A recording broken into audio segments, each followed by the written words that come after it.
Hello, everybody, and welcome to the Giant Conversation of This Topic Talks. I'm your host, Aaron Klingsmith, and today we've got a ton to talk about. We're going to get into our news segment. We're going to talk about 10 amazing proven health benefits to music. That's something that I think is really cool. We've also got a restaurant owner that set up a coat rack. It was kind of like a community coat rack. And then we're going to shoot on into Mark's Multiverse, where he's going to talk about wormholes, new drones, rare phenomenons. Then we're going to go into Movie Madness Monday, where we're going to talk about the Super Bowl and the movies coming up and all the stuff like that, right here on Topic Talks.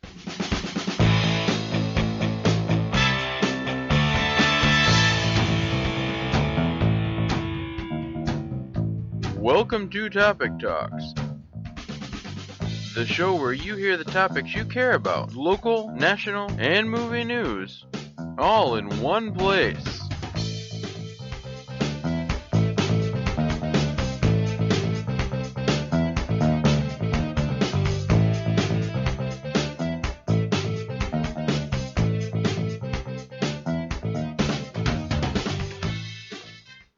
Okay, guys, sorry about that. I've had to reset my tablet and some of my tracks got mixed around. Anyway, I'm Aaron Klingsmith once again with Topic Talks here with Mark. Hey everybody, how's it going this week? I'm pretty good. How about yourself, Mark? Oh, busy as usual. I didn't even get to watch the Super Bowl, but I honestly didn't even care. I never watched the Super Bowl. I watched the commercials. The commercials are really nice. I saw like one or two that were posted to Facebook, but I worked yesterday, and you know what? My favorite part about the Super Bowl is a lot of the time if you're in the restaurant industry, as long as you don't work at a restaurant that primarily sources on wings, it's gonna be a slow night. Like B-Dubs, I'm sure B-Dubs was absolutely slammed last night. Packed. But me working in an Italian restaurant, nobody's really thinking, hey, let's go watch the Super Bowl at Carrabba's. So right. So it was a pretty slow, easy night. Really enjoyable. Usually Sundays are really unpredictable, so that was nice. And now I get to proceed into a really busy week for editing videos for Empower Radio. So it's fun, very busy. That seems cool. I had my Super Bowl party before the Super Bowl because I didn't watch the Super Bowl. Very nice. I just had some friends over. We had some good times. And then the day of the Super Bowl, I think I went out shooting at Bass Pro, and then I came home and I did a whole bunch of running around, and then I went to bed kind of early because I had to be up early today. So there's that. But I bet you find yourself kind of stressed out, right? There's good stress and there's bad stress. And yeah, stress is stress, and it gets you on edge sometimes. But you know what? I feel like it's helping me move forward. Well, you know that if you listen to music, it helps you reduce stress. That, you know what? I believe that. Oh, this is great. This is actually perfect because this week is actually really perfect. It's been a special thing for music for me. One day let me just start off with when I worked at the auto show last month.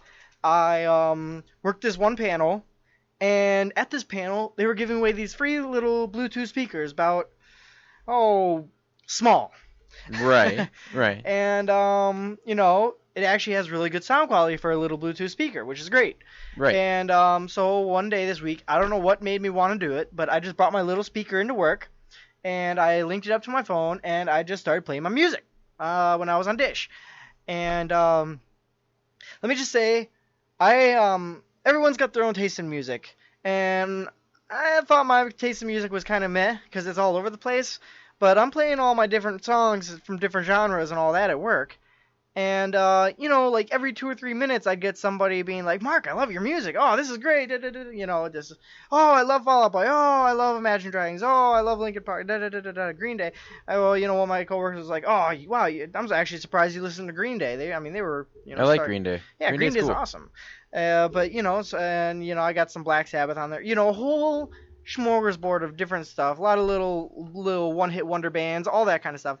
And I get people, right. And like I was on Dish for like 3 days in a row. Right. So I'm using my Bluetooth speakers because I have another one, and because one didn't have enough battery power to get through the whole shift, but together 2 of them did.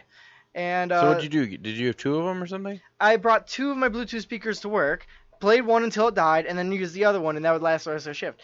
And everyone was absolutely loving it. It made time fly by. It made work so much better for everyone.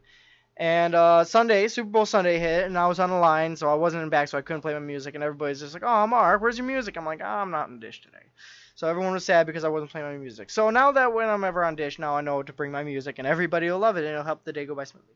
So Right. music really does help ease the stress. Usually. And I had another point to make too, but I'll get to that as soon as I remember it. Okay. Well, do you know why music reduces stress? Why? So apparently there's a chemical, and I know what it is. I just couldn't pronounce it, so I kind of left it out. It's kind of irrelevant anyway. All you need to know is it's a chemical in your body, which is natural to have, but we can only have a certain level of it. If the level gets too high, it has been linked to, and that's what causes stress. Is this chemical? Oh, So when you get stressed out, you get this level goes up. Right. And it's high levels of that specific chemical has been linked to depression, heart disease, and any other kind of stress-related problems. And it didn't really say about the music it was. It was just the music was proven to keep that level or that chemical at a good level, rather than like letting it go up. So apparently, when you listen to music, it kind of levels out. I totally believe that. Yeah. I mean, some people say it's like, sometimes the best therapy is just be by yourself and just listen to some music, and it'll help bring you down. Another thing I've been listening to this week has been our podcast. I went back and I started listening to it from the beginning, and Aaron, you know what? I have to say, since the very first podcast for Topic Talks, we have made so much progress, and here it is, we're hitting our 50th episode. It is our 50th episode today. So congratulations. Yeah, air handshake from across the table. Right. I'd find a baton to pass or something. There's no batons. There's a whole thing of highlighters right next to me. That was not my fault. Yes, but now it is mine to use as batons. Anyway. So the next thing that music is proven to help is depression. Talking about stress. Yep. It says it can have a profound effect on depression. It has been found to aid the treatment of depression by having sufferers play instruments or sing. It can also help people with depression by just simply listening to music. I really believe that. Another thing I did this previous week is I actually picked up my bass guitar. Nice. And I played one of my old bass lines, and I even changed it up a little bit. And I liked it. That's cool. It was good. I want to start picking up my bass more, maybe my guitar as well. Okay. I'm good with that. I wish I could pick up a guitar and just play it. You know what? Maybe I'll bring something over one day and we'll just like fiddle around with it or something. I don't know. We'll see. I'm good with that. But it's also researchers at Queen's University in Belfast got a group of 128 youths who were being treated for emotional, developmental, or behavioral problems. Half of them received the usual kind of treatment, and the other half were given some kind of music therapy. And the researchers found that the students with the musical therapy had their self-esteem improved greatly, and their depression dropped significantly. Yeah, I believe it. Another thing with sleep problems too. Man, I have a lot to say about. I think it's the focus. When people focus on playing an instrument, it kind of takes their mind off of it. Everything that's stressing them out, and or the things that are depressing them, or it could be the whole chemical thing, because there is a form of chemical depression where the chemicals in your body aren't quite at the right levels. And if music can do that for one specific chemical that's known to cause depression, that could be another. Definitely. It links to another concept too. You know how sometimes you might be laying in bed at night and you're tossing and turning, you just can't get to sleep because you're just thinking about everything. Yep. And how some people counteract that is they'll either have like an alarm clock or maybe an app on their phone or something like that. For me, it's Soothing Waters Radio on Pandora. And, it just plays super calming, Zen peace meditation kind of music. And, other people, they like rainforest sounds, rain, waterfalls, running water. One of my friends that came over, because most my friends just ended up staying the night, and she had like water sounds that she listened to. Mm-hmm. So when I got up the next morning, she had her phone laying on the top of the couch, and you just hear like this water. It almost kind of sounded like static. And that's like a peaceful noise to even wake up to. Crickets. I like crickets. Crickets are nice. Just Like when I'm laying out in the woods, because I've tried the fake cricket thing and it doesn't work. But if I'm laying out outside at night or if I'm camping, I will fall fast asleep with crickets. Mm-hmm. It's that white noise in the background, like that, just a static noise. It takes your mind away from like all of the things that you're stressing about, and subconsciously gives you something to calm down about. You know? Yeah, but like you said, it does help with sleep problems. And a university did a study where they took 60 elderly people who are known to have sleeping problems, and the 60 seniors were given the choice of listening to slow or soft music, or nothing at all for 45 minutes before bedtime. And the results were that the first week, the people who listened to the music reported 26% improvement, and eventually rose to 35%. They found that they slept better, longer, and felt better the next day. You know what? I believe it. I really do. I mean, music really is therapeutic, and a lot of times it's like slow music that can really calm you down. Just like like rock or like high energy music gives you high energy. Like you listen to some. Well, I was falling asleep in the car today on the way home, and I stopped for some coffee but I had my window down, and my radio blasting. Mm-hmm. Because and I just sang along because that was helping me keep me awake. Right. Yeah, like me at home too. It's like if I'm like cleaning my room or working out or anything like that, I'll be playing something like some AC/DC or some Steppenwolf or some real good like classic rock, and it just gets you going. Another one. It's at this point a lot of people see the song almost like more comical, but "Eye of the Tiger" is an excellent workout song. Everything okay? Yeah. Yep. But "Eye of the Tiger," it's funny. But the reason I downloaded it on my phone was because I'm a huge Supernatural fan. And for anybody who really loves Supernatural, you might know that there's a clip out there of Dean Winchester or Jensen Ackles, singing along to "Eye of the Tiger" and using his leg as like an air guitar, and it's really funny. But it made me want to download that song, and it's funny. "Eye of the Tiger" is a good song. It is an excellent song, and it's funny because a lot of people look at it as more of a comical thing these days, but really it's a good song. And there's a lot of other ones too, like "Back in Black" by AC/DC is a great song. And a lot of people, you might know the song "Born to Be Wild." Yep. It used to be really overplayed and all that, but it's a pretty awesome song. So moving on a little bit, music is also proven to help with vascular health. Really? Yes. That's actually surprising. While the music does reduce stress, it helps with other parts of the brain. Researchers weren't sure if it caused physical changes in the body. Researchers at the University of Maryland Medical Center decided to see how music impacted endorphin function of the body. They're like hormones and stuff. And they got a positive reaction out of that as well. I guess I could see that. I mean, a lot of times you might think like listening to music will have a lot of short-term effects, like calming you down, leveling you out, or getting you hyped, helping you relax. Whatever it may be, whatever style of music, the short-term effects would be more mental.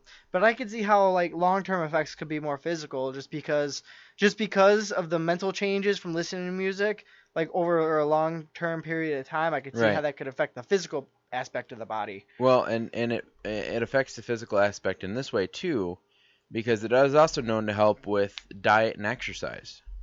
Yes, that's true. So if you're trying to lose weight, one way that can help keep your calorie level down, is if you give an edge to your exercise and listen to music. I believe that. I can't run without music.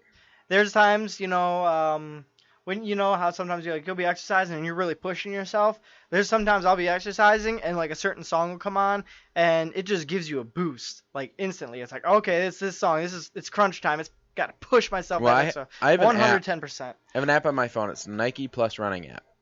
And what they do is you can create a playlist, okay? Mhm. And you have this 1 or 2 songs that you can set up as your pump up songs. Nice. And what it is when you're running, it can tell you tell it whether you're running inside on a treadmill or outside on just on a path, and it'll keep your GPS, Right. keep track of you through GPS. But it will also it can tell the pace you're going. So if you start off really fast and you slow down, and you get below kind of a certain level, it doesn't matter what song is playing, it'll stop whatever song is playing and play that pump song. Like, all right, come on, you're slowing down, pick it up. Right. Nice. That's actually really cool. I did this. So it's kind of like a power playlist that it'll just start playing those songs, so it can kind of keep your pace. And I found if I run to kind of the beat of the song, I stay at a steady pace. Nice. I do this thing. Let me just start, before I go on with this, let me just say there's 2 kinds of people. There's the kind of people who set their alarm to the time they want to get up, and there's the kind of people who set their alarm for every half hour. That's me. I'm that every half hour person. Me too. I got an alarm for every half hour of the day. And it's funny. But for a lot of these alarms, I got different music. A lot of it I don't have music. I have there's a siren noise. I've got I need something loud and obnoxious. You see, I can't do that. I instead of doing something loud or obnoxious to kind of shock you awake, I would rather to play music that's really cool and gets you going. That way you wake up and you're like, oh, this is a good song. I'm jiving, I'm grooving, I'm liking this. Now I want to wake up and get moving to this. You get a nice song like that going. I'll you'd be start surprised. singing in my sleep. That'd be funny. But music is also, kind of getting back to our list, music also helps with stroke victims. Kind of the same idea, they get to play instruments, things like that. It also aids in development of children. Really? Yes. It keeps your mind sharp. I believe that.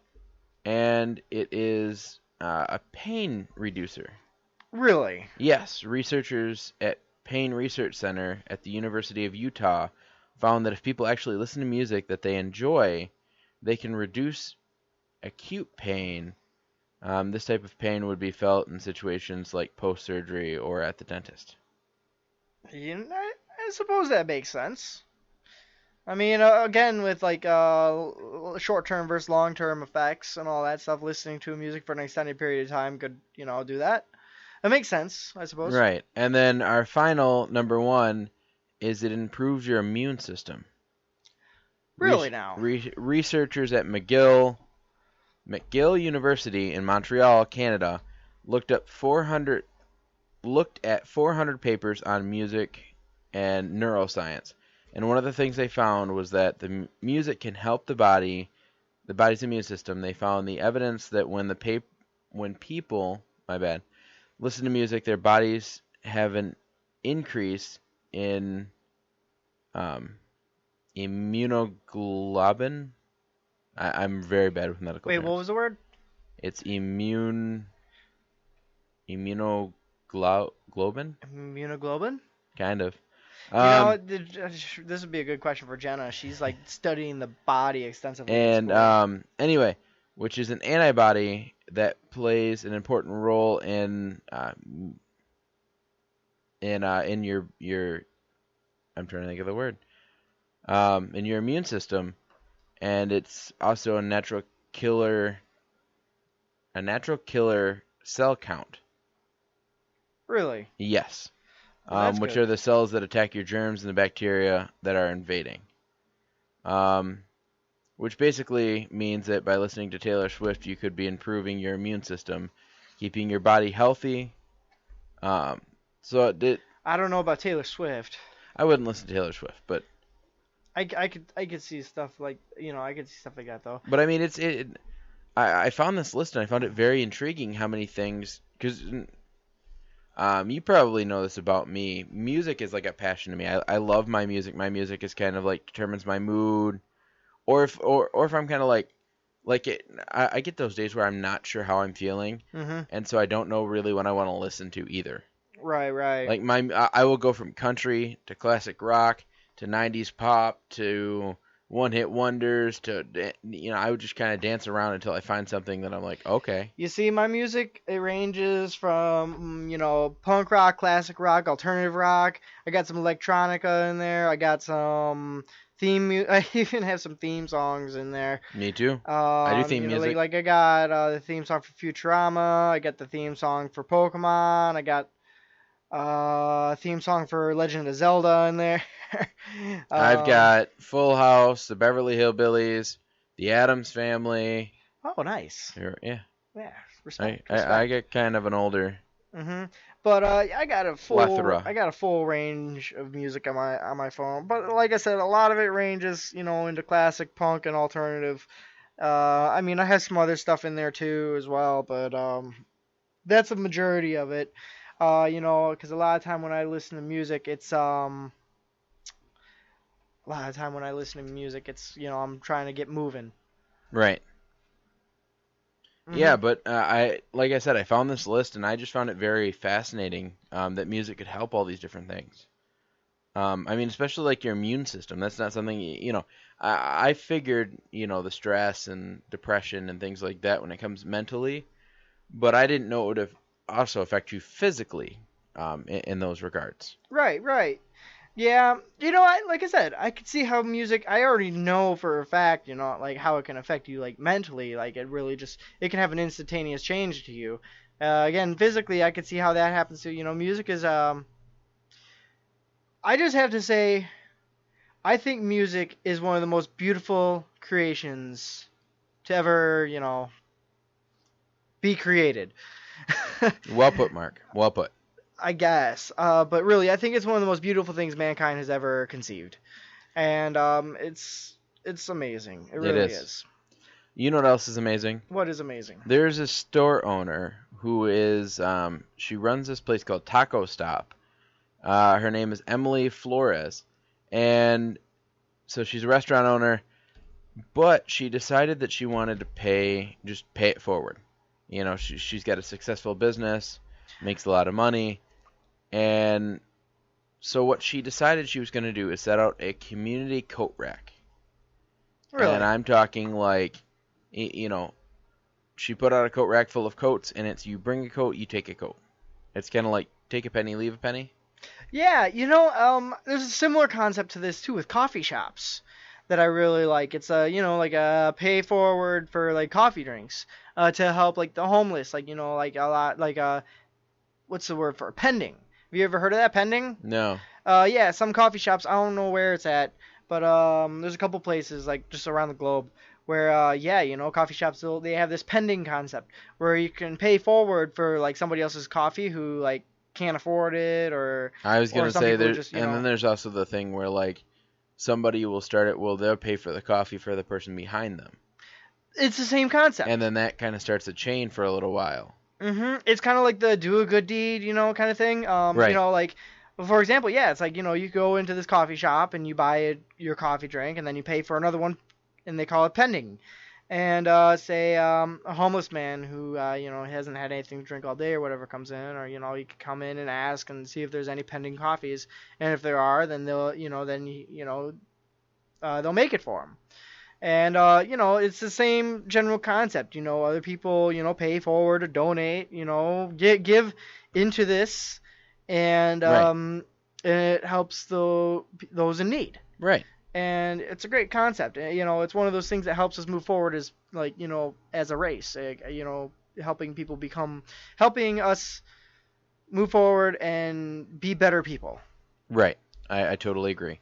So when she put the coat rack out, she didn't just put a coat rack out, she put a sign, and the sign reads, "Are you cold? Take one. Do you want to help? Leave one." She's been helping to provide outdoor coat rack for anyone, homeless or not. If you need a warm coat, you're more than welcome to go and get it. She said this is a way of people of people not being embarrassed about asking. They just come and pick what they need and leave. Well, and it doesn't stop there, because it gets a little bit more interesting, because the girl who owns this restaurant is a psychologist. Really? Yes. That's kind of cool. So it was one of those things, like she said, she wanted to pay it forward because she's a psychologist, and she's doing probably 2 things that she loves, and so she wanted to pay it forward. And I just think this is a cool idea. Yes, this is a very nice. And it's literally just a random coat rack. It's got a whole bunch of coats on it, and there's a video that I watched that went with it. And there was a gentleman who was a construction worker, and he needed a warm coat, and he walked by, and this trench coat fit him perfectly, so he put it on and he walked away. That's very nice. There's another store.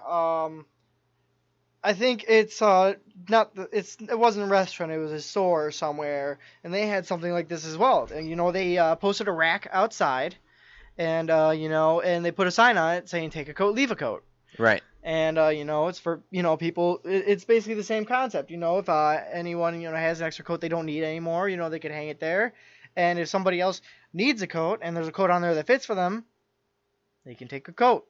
There you go. And again, it's for those who don't need, others might need. It's like it's like a take a coat, leave a coat. Yeah. I was gonna say I wouldn't really put it like this, but it's like one man's trash is another man's treasure kind of thing. Except I wouldn't really put it like that because they're coats or coffees. These are nice things that people are paying for or leaving behind. It's called generosity. Yes, generosity for other people who need it, and it's a beautiful concept. I think so too. And it's one of those little things in our world that restores a little bit of my faith in humanity. You know what restores my faith in humanity? What is it? Welcome to the multiverse. Yes, you know what? I think I can say that this kind of stuff does restore a little bit of faith in humanity for me because a lot of this stuff is the kind of study that helps us actually physically move forward as a species. Whether it be advancing in technology, advancing in health, advancing in travel, advancing in advancing. Advancing and advancing. Advancing and advancing. Advance.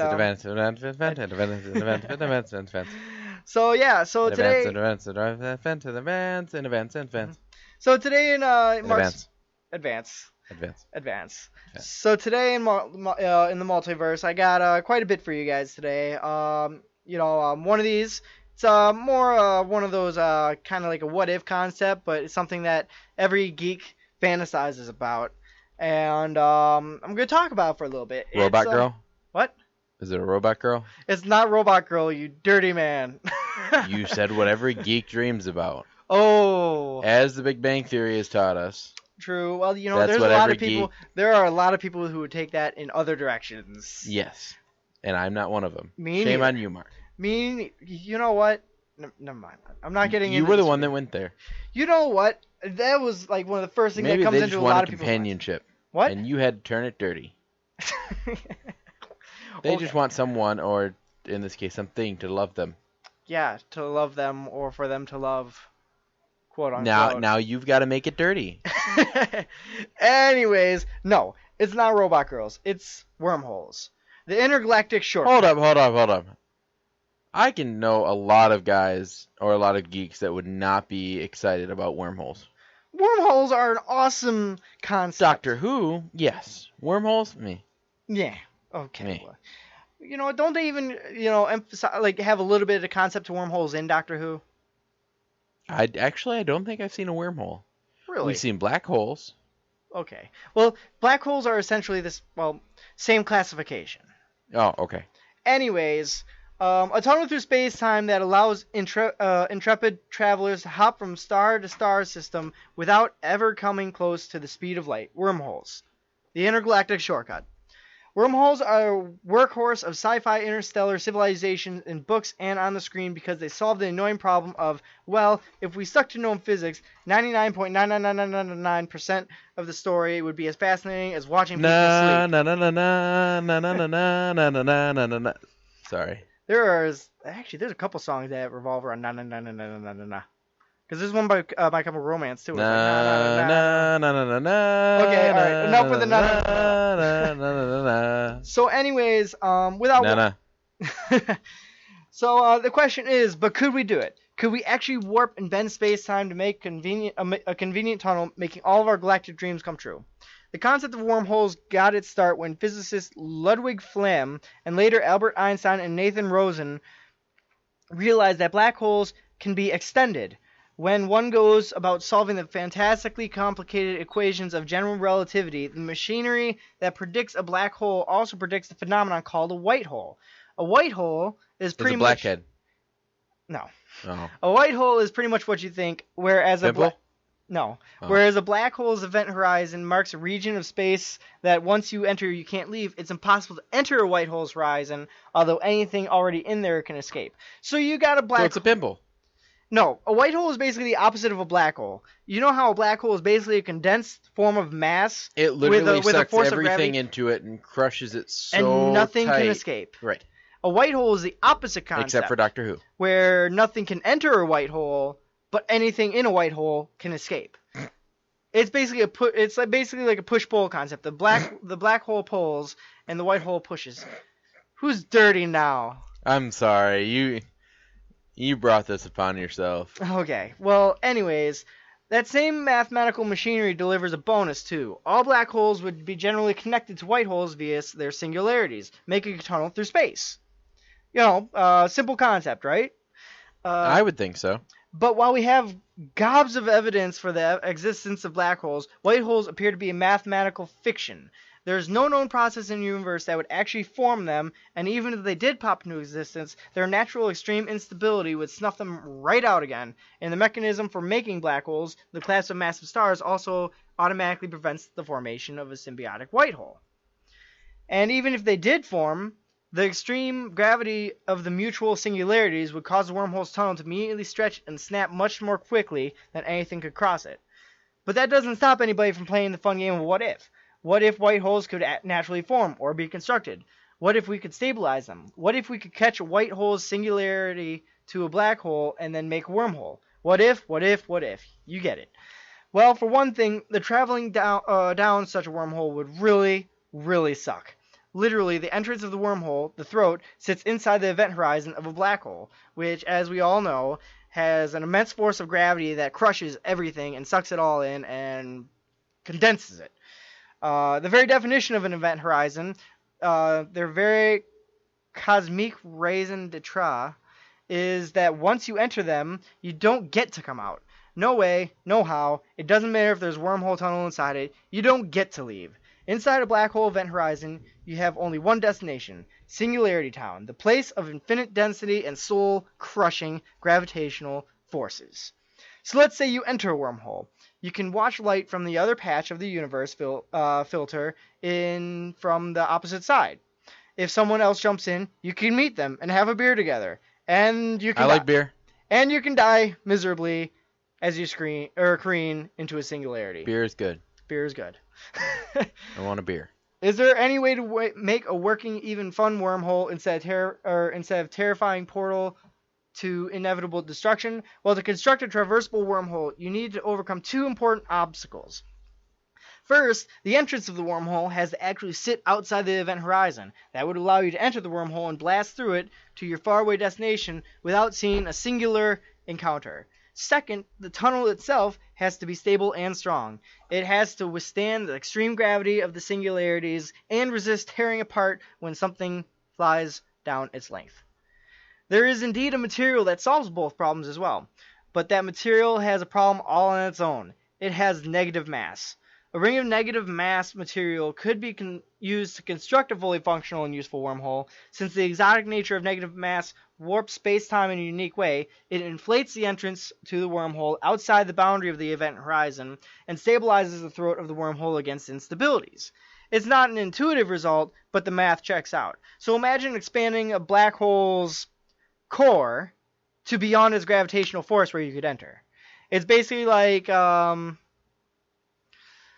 how to put it? Let's say you're standing on your front porch and you want to get to your room. It would be like bypassing the front door in the hallway. So it's kind of like teleporting. It would be like walking through your front door straight into your room without going through the hallway. Is essentially It would the be concept. like teleporting. Kind of. Altogether, they're... Or like sliding. Kind of. Like the movie Sliders. Yeah. Except that would, instead of rooms, it would be between parallel universes. Right.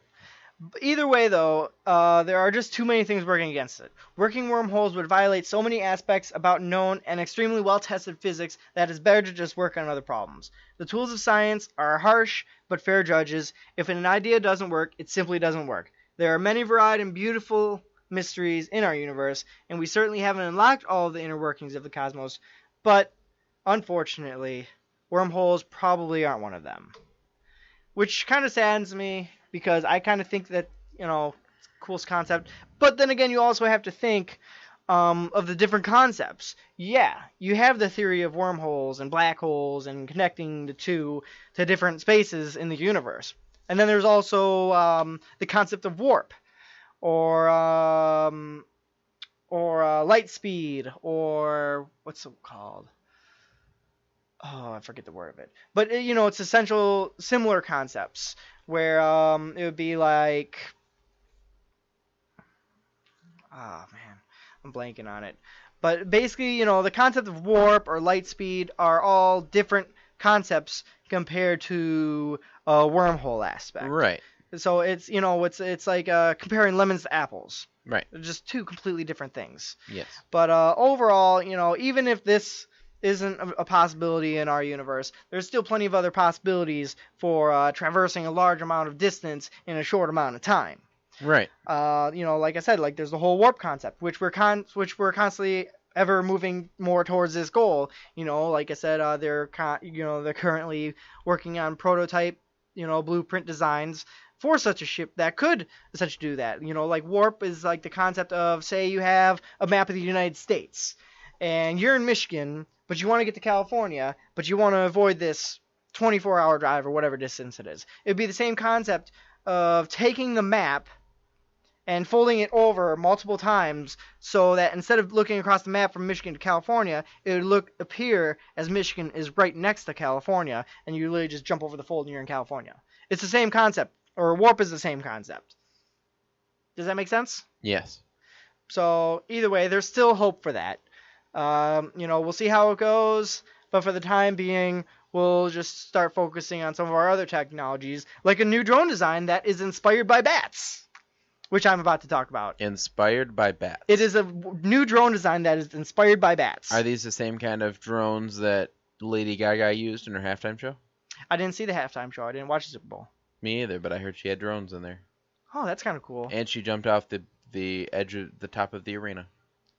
Really? I'm going to have to look into this. You should. But I'm not sure. I would have to see it to believe it. But either way, though, this is a new design for drones, and it's, like I said, it's inspired by bats. Mechanical masterminds have spawned the Batbot, a soaring, sweeping, and diving robot that may eventually fly circles around other drones. Because it mimics the unique and more flexible way bats fly, this 3-ounce prototype could do a better and safer job getting into disaster sites and scoping out construction zones than bulky drones with spinning rotors. For example, it would have been ideal for going inside a damaged Fukushima nuclear plant in Japan. The Batbot flaps its wings for better aerial maneuvers, glides to save energy, and dive bombs when needed. Eventually, the researchers hope to have it perch upside down like a real thing, but we'll have to wait for the robot sequel. The Batbot has 9 joints and measures slightly less than 8 inches from head to tail. Its super thin membrane wings span about 1.5 feet. The flexible flapping, as much as 10 times per second, acts like a big power amplifier. Now all I gotta do is just take and dress the thing up to look like a bat, and you could literally have it go through like a war zone, and nobody would really question it. That's essentially it. If you click on the link, you'll look at this thing, and it looks like a bat, except that it... Imagine like you see a bat skeleton, and it's made of metal, and then you have the bat skin, but it's completely clear. Right.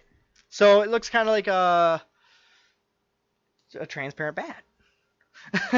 Right. But the researchers still need to add cameras, but more drones are getting permission from federal agencies to fly them. But these BatBots could be flying around work sites and disaster zones within 5 years. It's already taken 3 years and cost 1.5 million, including a team of experts from Brown University who studied bat flight. Smaller fixed-wing drones have problems with maneuverability, and 4 rotors are not efficient. So a bat-inspired design is a very intriguing line of research. However, it is too early to tell if these designs will actually be superior. This is something that Batman would utilize. I guarantee it. Can you imagine having your own little bat drone? Like, Well, you let's fly it see. around? He's got a batarang. He's got a cape. He's got the Batmobile. And a whole bunch of other He's got the Bat Cave. So yes, I feel like a bat drone would be something Batman would have. Definitely. I mean, I'm surprised. And or have invented. I'm surprised that they haven't thrown out there such a concept. With They Batman. did. A batarang. The Batarang isn't a drone, though, is it? No. But you know what? Some of them do have cameras, though. They do. It's more of a jet design. It's more like a small, tiny jet design than an actual flapping drone. Right. But I don't know. Either way, always thought that was kind of cool, like a cool concept. Yes. But either way, a bat drone. I mean, it could be a whole new revolutionary design as far as military operation as well. I mean, imagine imagine bad guy terrorists, whatever. They're all having a meeting in a warehouse or something like that. And little do they know, there's a little lonely bat just hanging out in the corner, just watching every move they make and every word they speak. You know what? I was playing the Arkham City games. Really? And there was one point when Batman would throw a batarang and it would have a camera on it. So you would be controlling this batarang, but it would still be spinning. So it's spinning like a helicopter, and you're controlling what direction it's going. And there was a point when you could almost stay in one spot with it just spinning. Oh, that's cool. So it seems like it almost might be the same concept. Mm-hmm. But just a tad bit different, and it would be, a flapping motion instead of a spinning motion. Right. I'm still kind of experimenting with the concept of drones. I got that Millennium Falcon drone for Christmas, and I tried to fly it that day, and I was in a rush because I had to go take care of some stuff, and it's bulky and difficult to fly, and the reviews said so as well compared to other drones. So I'm probably going to invest in another drone at some point in time. But either way, it's still a cool toy, and I haven't messed around with it much more yet, but I'm waiting for the weather to clear up. Once the weather clears up, I'm probably going to try using this thing a lot, and probably keep using it and keep trying it until I break it, and then I'll hang it from my ceiling and have a cool Millennium Falcon prop. Well, maybe you should bring it over here. We'll take it over to my grandma's, and we'll try to fly it then. Maybe. Your grandma's got a field behind her house, doesn't she? It's not a field. It's her backyard, but it's huge. Exactly. It's a field. It's an acre. It's a field. It's an acre. An acre is pretty much a field. No. Yes. No, it's not. Yes. No. Yes. Because a field is overgrown. Okay, it's a well-kept field. A meadow. A meadow is overgrown. It is a backyard. It is a backyard that is the size of a field. It is just a backyard. I'm not having this argument. But you are. You are arguing with me. That's the problem. No, I'm done arguing with it. Are you sure? Maybe. I don't think you are. Anyways, either way, the Bat drone is definitely a very cool, intriguing concept. I think it'd be cool to have one day, but it's gonna be expensive. Well, you can barely fly your Millennium Falcon. I have to learn, dude. Everybody learns. I mean, hey, when you first got in a car for the first time, did you know how to drive? Pretty much. No, you didn't. Yes, I did. No, nobody knows how to drive the first time they get in a car because you're probably a little baby. No. Oh. Well, are you talking about the first time I got in a car or the first time I tried to drive a car? The first time you got into the driver's seat of any vehicle. I wasn't doing too bad. I couldn't reach the pedals. Okay. I was sitting on my grandma's lap. Okay, well, either way, the point is, flying is different than driving, and it takes a little bit of practice. Does it? It does. You sure? I'm pretty sure. Plus, the particular drone that I started with wasn't exactly a beginner's drone. And and I'm not entirely sure it was an efficient drone either. So we'll see how it goes. No, they do kind of look like they're poorly made. A lot of normal drones have there's a lot of specialty themed drones are poorly made. For example, the entire body of my Millennium Falcon drone, yeah, sure, it's got lights and sounds and light up and all that stuff, but the body is still made of styrofoam. And the company that makes it is Air Hogs, which has a notorious reputation for having maybe a minute of flight time. Right. So as soon as I got the box and read that it was Air Hogs, I'm like, oh no, my hopes down-plotted a little bit.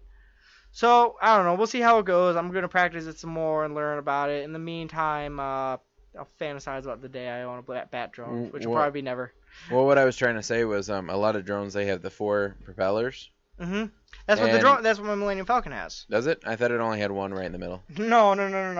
It's got 4 propellers. It's like you got the main round body, and it's got the 2, and it's basically the main round body of it. Yeah. Is where the 4 propellers are. Okay. But I'm not exactly sure how all the little minuscule calculations work with this thing. Well, yeah, but I'll be learning about that. But more. if you get a nice drone, I have a friend who got a drone a while back, and he can control it from his phone, or he can use a controller, and all he's got to do is just hit start up, and it will start the engines up and hover right in one spot.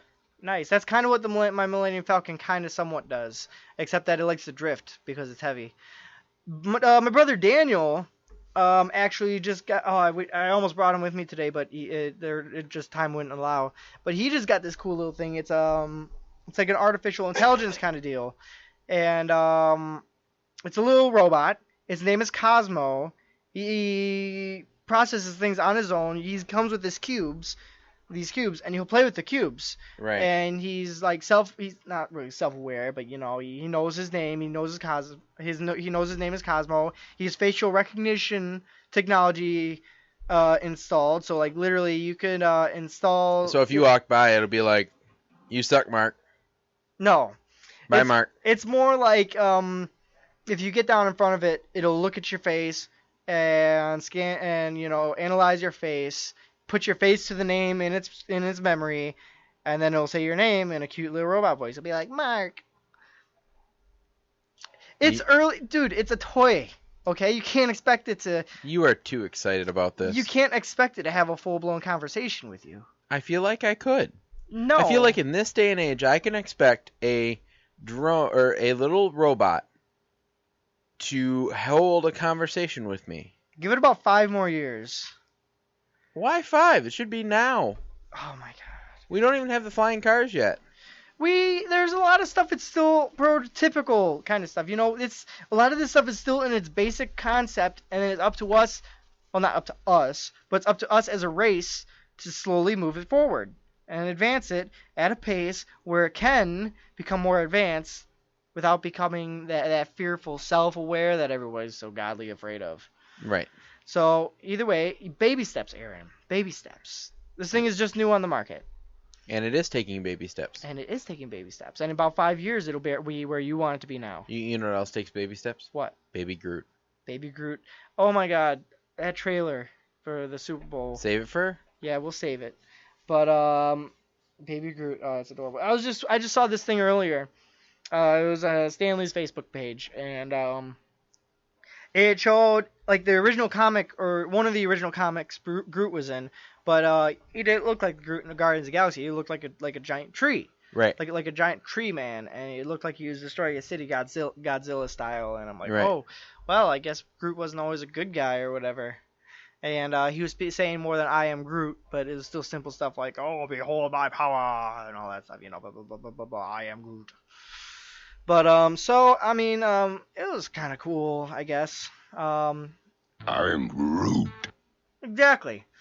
But, yeah, I thought it was kind of cool to see that and realize that, Groot wasn't always like this, but at the same time, I'm like, oh, and then I wonder what made them want to take this. Made me wonder what made them want to take it in this direction that ended up being so fan-freaking-tastic. I am Groot. Exactly. So, anyways, we're going to be coming up shortly in a few, but Aaron, I just wanted to ask you real quick. Do you want me to do this next story real quick? Yeah, sure. Okay. So, here it is. It's a rare phenomenon that lit up the Wyoming... Phenomenon. Phenomenon. Phenomenon.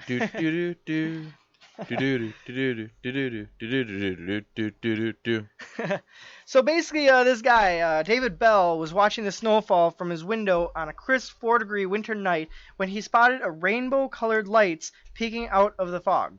The photographer, who lives in a small town of Pinedale, Wyoming, which has about 7,200-foot elevation, knew he was witnessing something special. He turned to his wife and said, "I'm going outside." Bell grabbed his camera gear, threw on a coat, and set up a tripod in a foot of snow just outside of his house, which sits about 200 feet above town.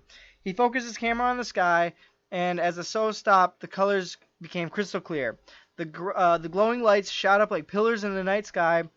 I've seen it before, but he's never seen it this intense. It was incredible. It was absolutely incredible. Was it absolutely incredible? According to Bell, it was absolutely incredible. So much so that it was incredible. The rare natural phenomenon is most commonly known or seen when nearly flat hexagonal-shaped ice crystals reflect city lights, according to weather.com. These ice crystals are usually found in higher-level clouds when the air is very cold. We've had a bigger snowstorm lasted about 36 hours, and typically when those clear out, they get a plunge in the temperature. And as the temperature plunges, it takes remaining moisture in the air and it turns into ice crystals. What creates light pillars is when those ice crystals form in a certain way and they have to be diagonally shaped. Over the course of several hours, Bell snapped photos of the beautiful lights and shared them on his Facebook page. One of the photos he shared has been viewed more than 500,000 times since it was posted last week. One of my friends said to me, "We don't get the Aurora Borealis in Wyoming, but this is just as good. It's our vision."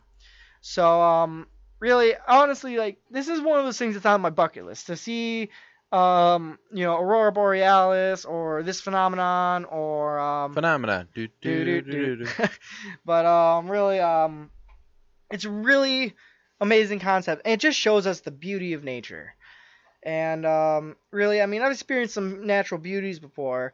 Like, there was this one time I went down to Tennessee, and there was this waterfall, and basically this waterfall fell on this flat rock.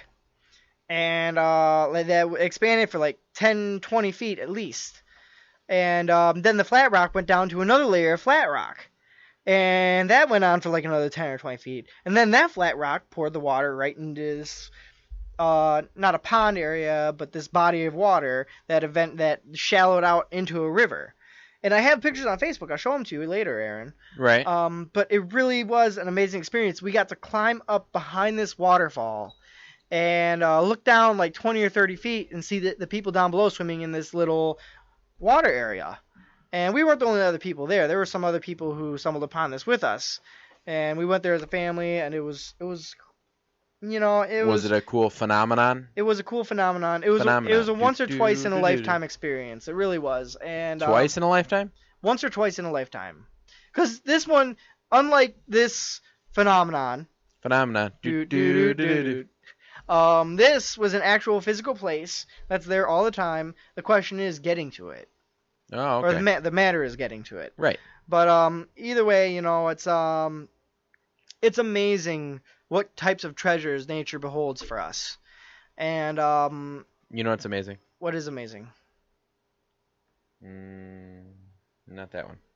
It is this one. Movie Madness Monday! Movie Madness Monday!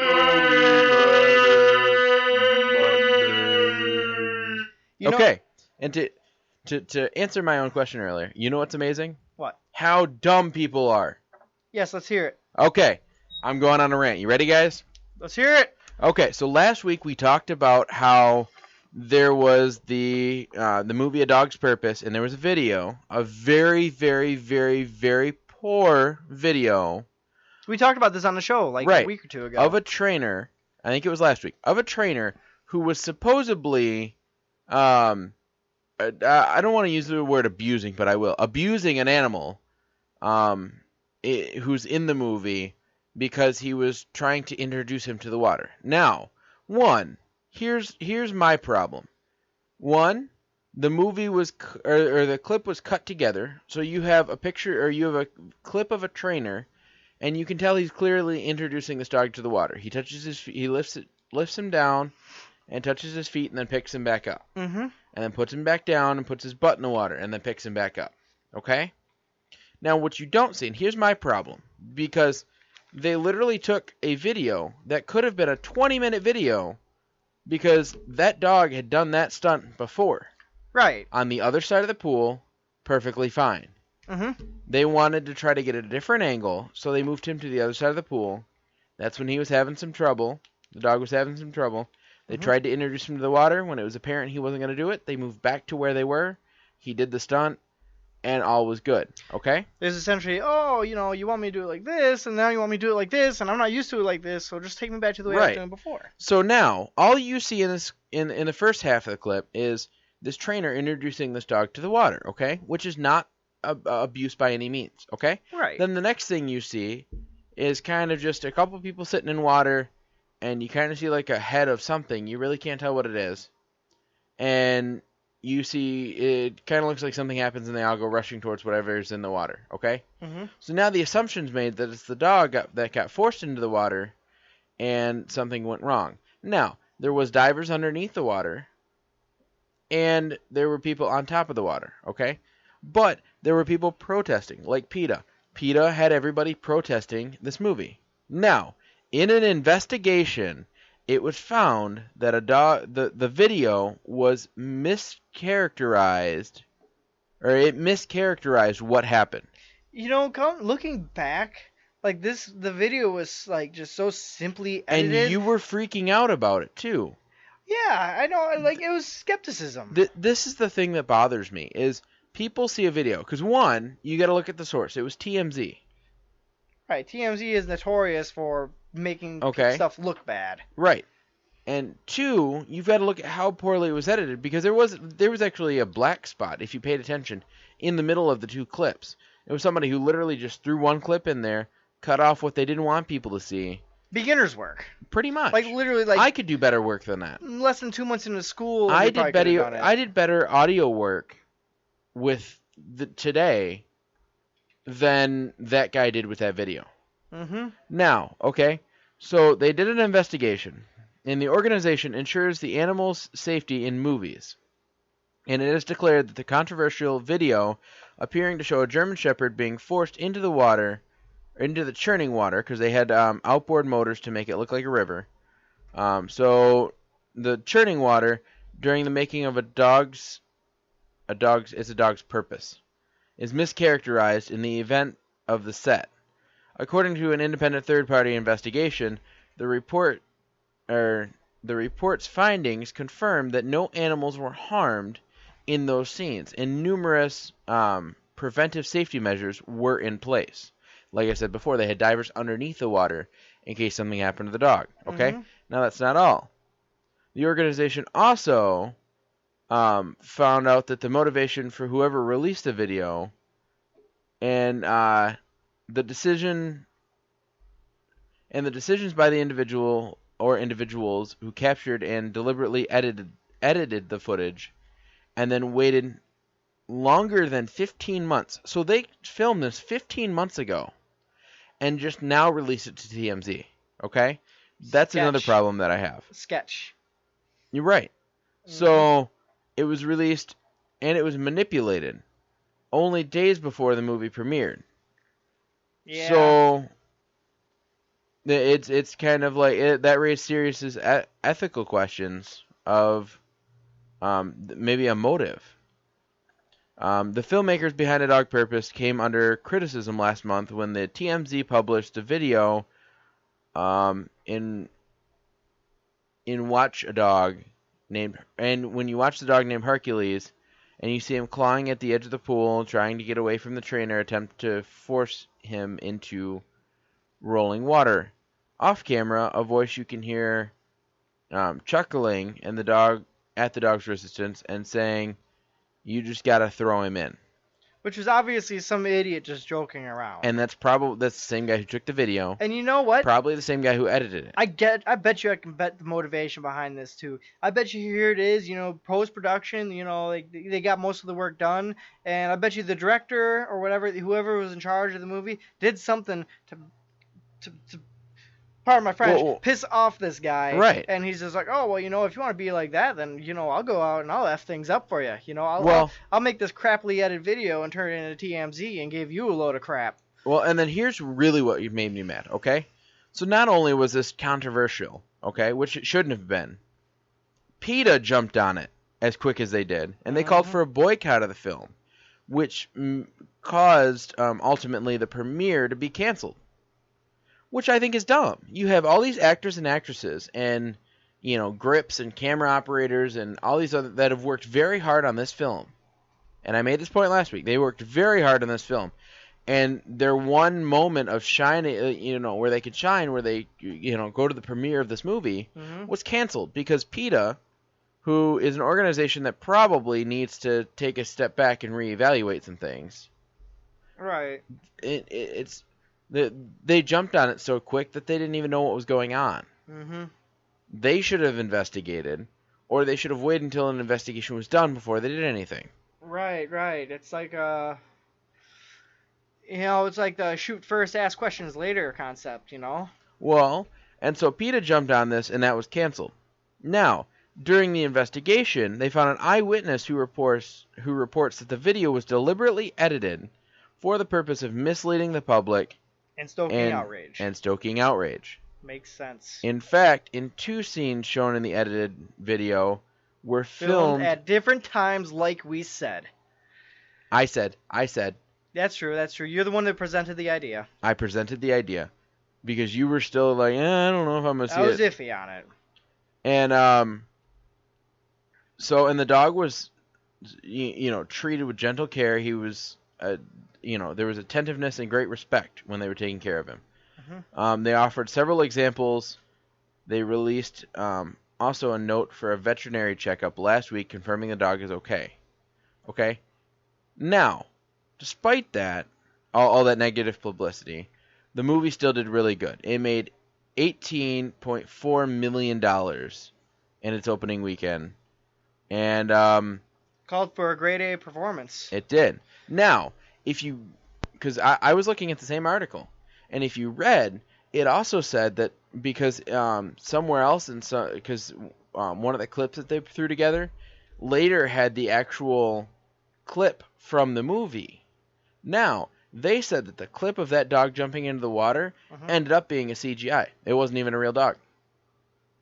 For real? So the clip in the movie isn't even a real dog, it's a CGI. So how is it animal cruelty? Oh! So if these supposed reporters at TMZ did their job the way they were supposed to. Oh, sorry, no, their job is to blow everything out of proportion and make people like me mad. Yeah. And make it look like nobody knows how to edit anything in the world. No, but if reporters had actually, because several reporters reported on this, okay? If they would have done their actual jobs, it wouldn't have been nearly as big of a deal as it was. If PETA hadn't jumped on it, that wouldn't have been. But despite all that, it still made a lot of money.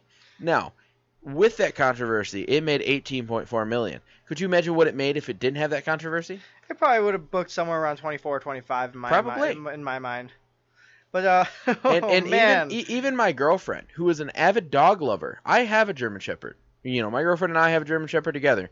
And she said, oh, there's controversy around it? And I said, yeah, people are blowing up about this. She said, that is stupid. Because, and if you look at the video, she said that trainer was introducing the dog to the water.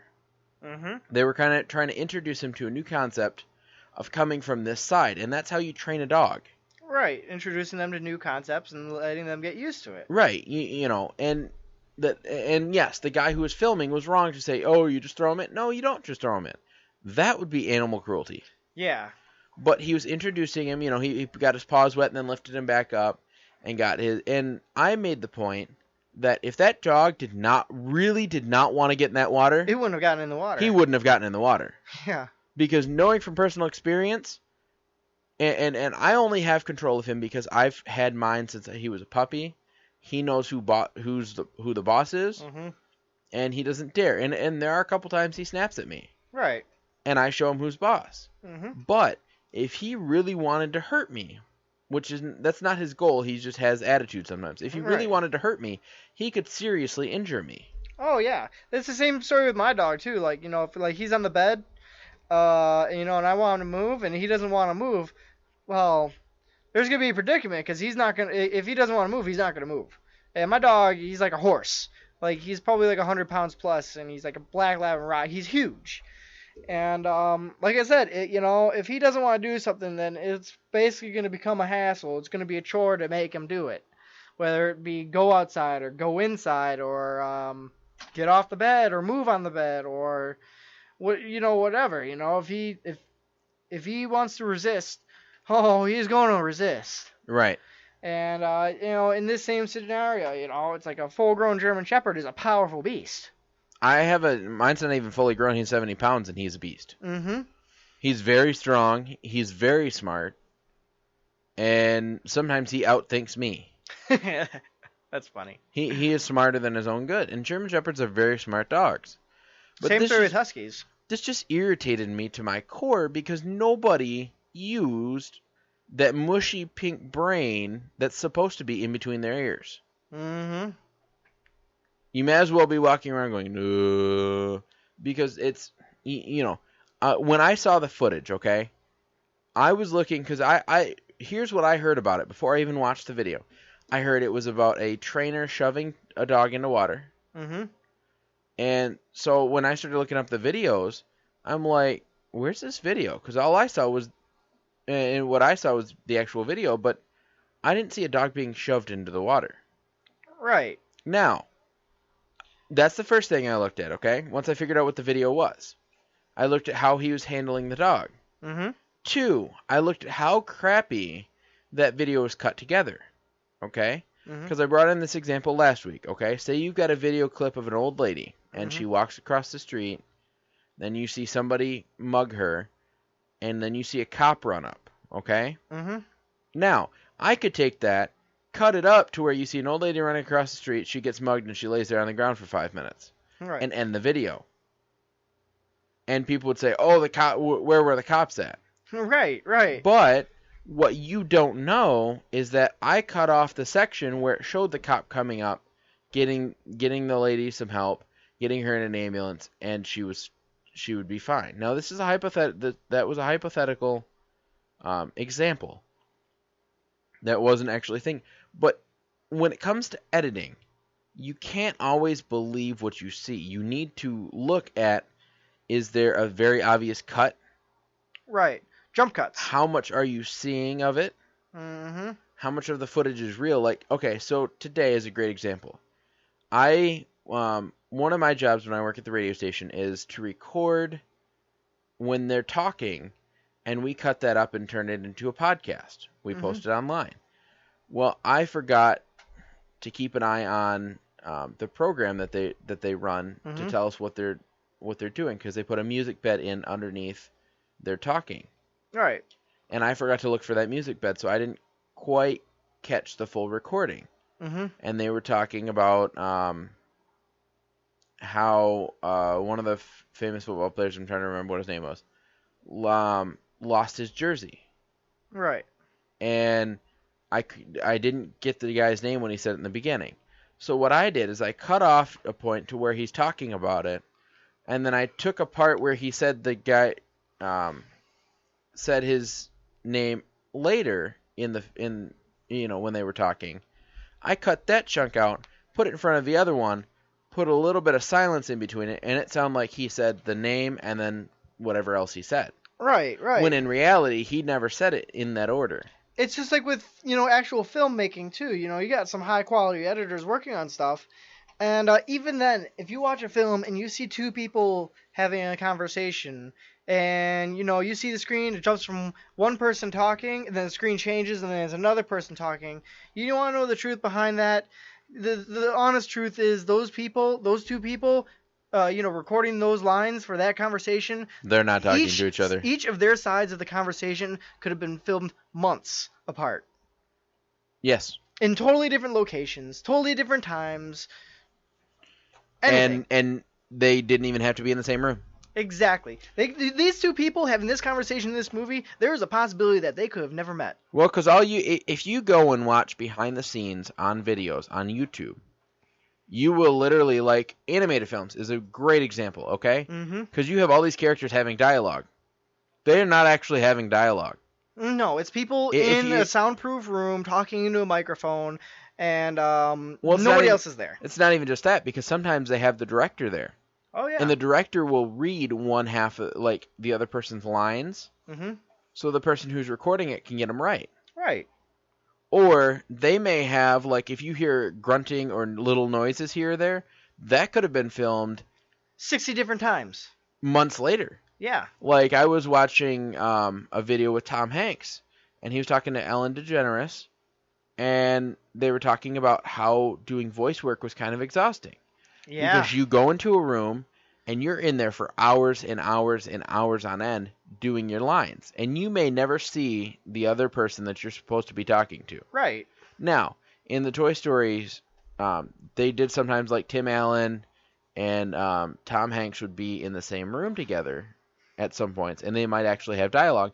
But most of the time, it's going to be the director reading the dialogue or just the person recording one line at a time. Exactly. And they could do that same line 5 times and not even know which one's going to end up in the movie. Right. Now, they were talking about how, for Toy Story 2, when Tom Hanks was filming it, they were all done recording, and a few days later, after they wrapped recording, just recording the audio, he got a call back and he said, "Hey, we need you to come in and record some noises." And it was literally just grunting and breathing and things like that. And he's like, "You couldn't get enough of this from the, 10 hours we spent 2 days ago?" No, we need it specifically in this way. But it's kind of, but that's the thing. Nothing you see or hear is real.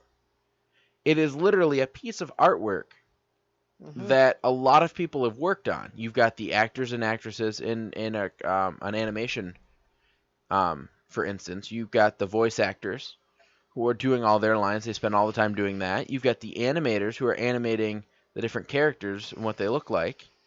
You've got the guys who draw them first. You've got the sound technicians, the directors. You've got, you have all these different people working on this film. And, and then when it comes out, you've got editors who will literally take and, Chop it up. put the dialogue together and put the film together, and it's match it all up. Yep. And that's how that's how a movie is made. You know what's funny? I can only imagine what it was like for Vin Diesel for Guardians of the Galaxy recording I Am Groot. Not only did he have to record it like over 1,000 times, but I mean, there's all the mess ups in there, all the other little noises, all this other stuff he had to record. He probably went home and was talking in his sleep saying I Am Groot. I would imagine so. I got a funny story. It's about my brother-in-law and sister when they opened up their hydroponic shop. The weed store. Oh my god, I'm not doing that. Anyways, for the first 2 or 3 years running this store, it was 14 hours a day every day for Joe. Running this store, and Right. And it was so exhausting. Not to mention he was driving great distance. He was driving from Pinckney to Madison Heights every day for this. And Melissa told me this funny story once that he was so exhausted from work, he would come home and he'd be talking sales with customers in his sleep. He'd be in their bed talking about prices and sales and all this stuff. And I swear sometimes I go home and I go to bed and I'm trying to sell range time to someone. Mm-hmm. I mean, it's just it's when you do the same thing, it just your mind gets into it. Yeah, I remember when I first started as a dishwasher at Troy Beaumont Hospital. Not exactly the same as talking in your sleep, but I would go home and I'd be falling asleep and I'd just hear dishes in my ears and just clanging and all that stuff. You really bring home work with you. So Right. when you work that much, and especially with voice acting and voice recording. Right. I mean, you're saying the same lines over and over and over and over and over and over and over again. For one little line, be say your line was I'll be there for you. or something like that. There's a good chance that Well, you could have had to record that I was 50 gonna to say, you 100 can say, times. I'll be there for you. I'll be there for you. I'll be there for you. Literally, you can say it in every single possible way. Hundreds of times. Hundreds of times. And they'll use for one take. Yeah. It could be 2 sentences. No, 1 sentence. Mm-hmm. And you say it over and over and over again. And one thing that I've always found fascinating is, like I said, go on YouTube and look up behind the scenes on voice acting or voice actors. And you'll hear the director talking, and you'll hear sometimes the voice actor will have like 2 or 3 microphones kind of around them. Mm-hmm. And they'll say a line, and the director will say, okay, cut. We'll give it a little bit more of this. Right. Give it a little bit more enthusiasm. And they'll say, okay. Then they'll record it again. And say, okay, that was good. Now let's try it this way. So then that way, when the editors are sitting in the room at their computers, they can say, oh, well, we want kind of an upbeat, like, hi, nice to meet you.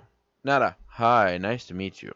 Right. It depends on what the character's going to be like. And that gets developed in the editing room. Mm-hmm. Yeah, me and Aaron, we both of us, like, we've worked with stuff in the past, whether it be like projects for school, or I'm sure your internship. I'm sure you've done some voice work. When I was working at TV in Warren and I was working on news stories for them, there was quite a few times where I had to go into this little booth and talking to this mic, and I'd have to say the same lines for this news reel that I'm editing, and I would have to say the same lines, and I would probably record the same bit 20 to 30 times until I get the right one. Oh, yeah. I found several times when I was in school and we got a project and we had a contest promotion that we had to record. I wouldn't even have the mic on. I would be sitting there recording or just practicing it myself. Mm-hmm. And then when I turn the mic on, I try it 2 or 3 times that way too. Right. It's like you got, tried a whole bunch of different styles, and, sometimes something might sound good one way, but you're like, oh, wait, but I don't like this aspect about it. Right. So then you'll have to go back and change it and then re-record it a couple times again. And you're like, oh, okay, that sounded okay, but what if I change this about it? And then you record a couple more times like this, and they'll be like, okay, that's a little bit better, but one more change, and then you record it a couple more times. And then it's like, okay, so you and I are doing that yourselves. Right. Voice actors, they've got a director right there. Right, like the director's right there with you. It's like working with your boss. But the whole point is what you hear and what you see in movies, radio, TV may not be what it appears. Definitely not.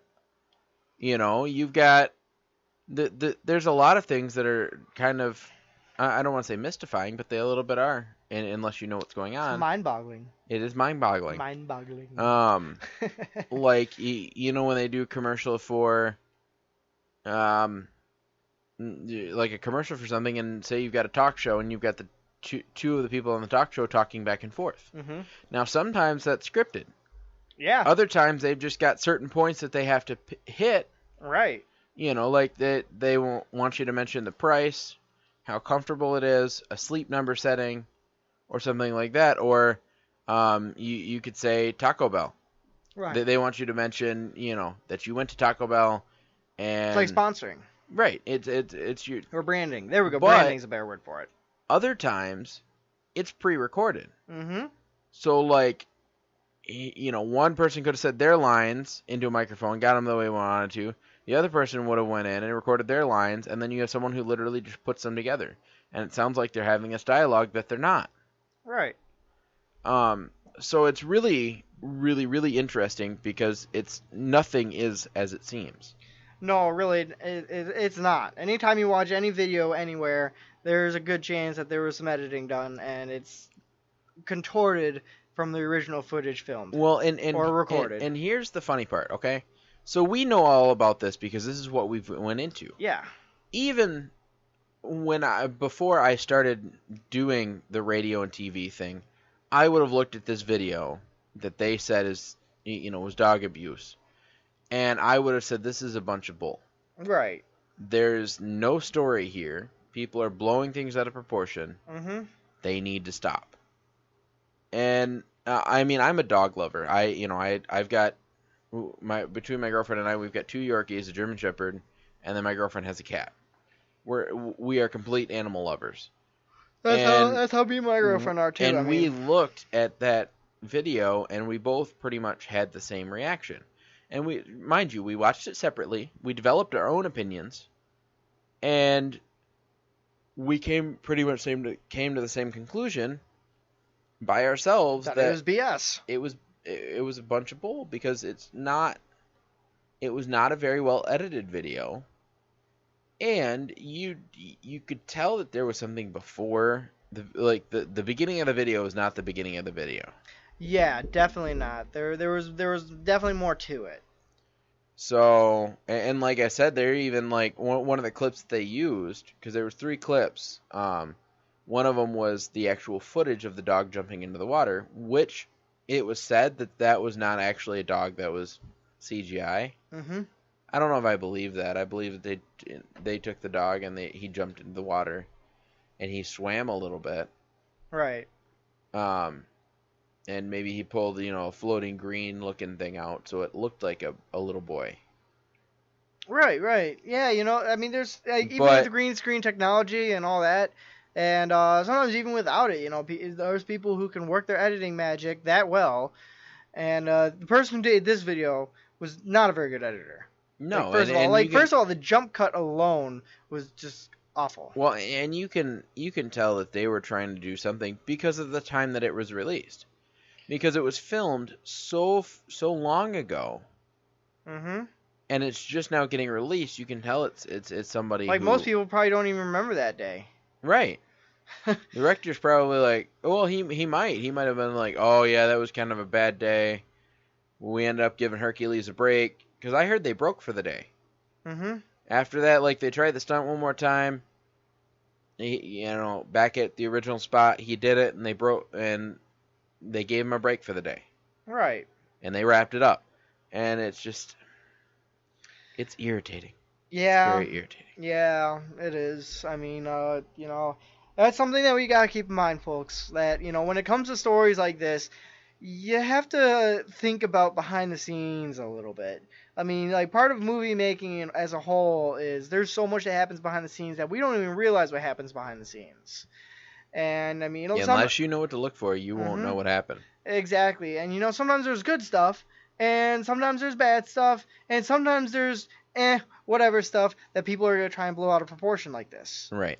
And really, I mean, this could have been just a rough day of filming that somebody decided to blow out of proportion and make a crappily edited video because the producer, the director, made them mad, and they're like, oh, well, you know what, I'll show you.